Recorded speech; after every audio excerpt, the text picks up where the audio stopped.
We camped at Mettur Dam and also the KRS Dam in Mysore. That is a part of the country that's very familiar to me, and I've spent a lot of time as a child and a youth along the Kaveri there. The dam is to the brim, actually overflowing. KRS Dam is 124 feet, 8 inches and overflowing. Whenever breeze blows, it is overflowing over the dam.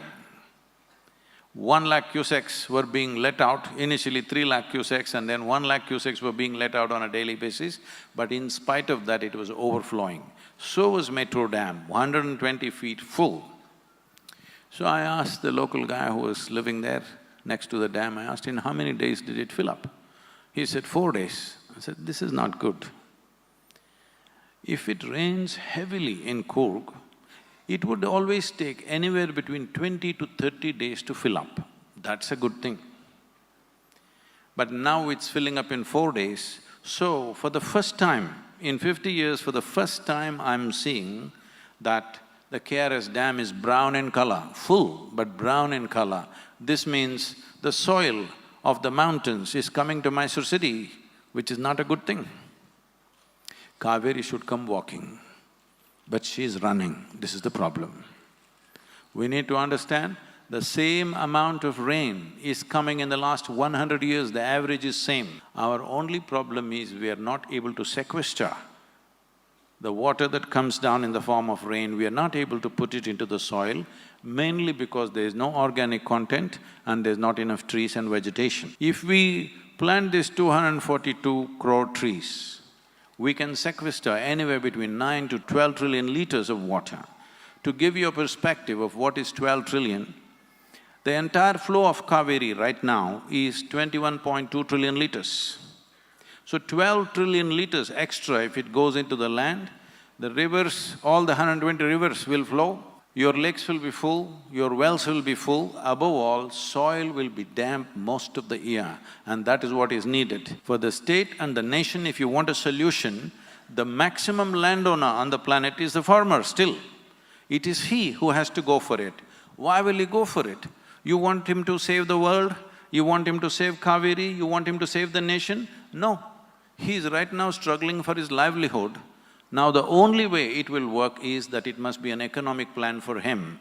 This is what I've been looking at for over 25 years. Now we know 100%. This is not an experiment on the farmer. We know 100%. His life will change dramatically.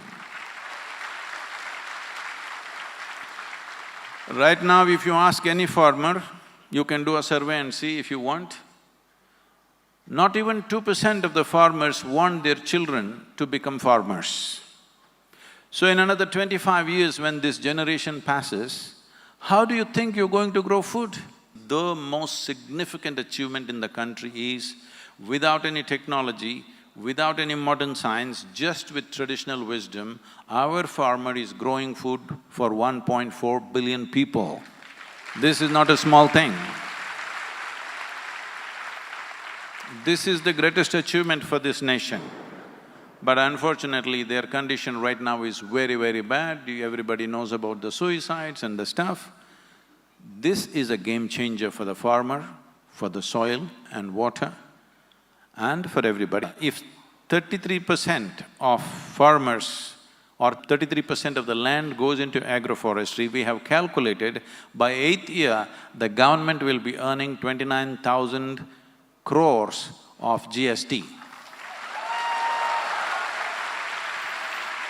So, it is wonderful for the farmer, it is wonderful for the governments, and the governments are responding very responsibly. The farmer is very enthusiastic. Now, the civil society, it's our business to see somehow we grow healthy saplings for the farmer. 242 crores is a lot of saplings. There is no one department in the government, there's no one private agency or a commercial force which can grow this kind of number. And another problem is to grow quality saplings. When I say quality saplings, right now we have 35 nurseries happening in Tamil Nadu. These 35 nurseries, we take 9 to 15 months to grow a sapling for transplantation. Many commercial nurseries are growing the same sapling in 3 to 5 months because they use a lot of urea and grow it, we're growing it organically. What is the difference? The difference is just this: when transplantation happens, the survival rate is over 95%. And in that, the survival rate is around 40%. And recently, the Agricultural University of Tamil Nadu, TNAU in Coimbatore, which is a premier institution in the country, invited 40 different sapling producers in the state. The Isha nurseries also went. And of the 40 samples that came, all the 39 of them had nematode deposits on their roots. The only one without nematode deposits was from our nurseries. This is very important because when you shift the farmer into tree farming, suppose you give him bad saplings which will not produce the result that we are promising him, then you are pushing him further into a horrible situation, another corner.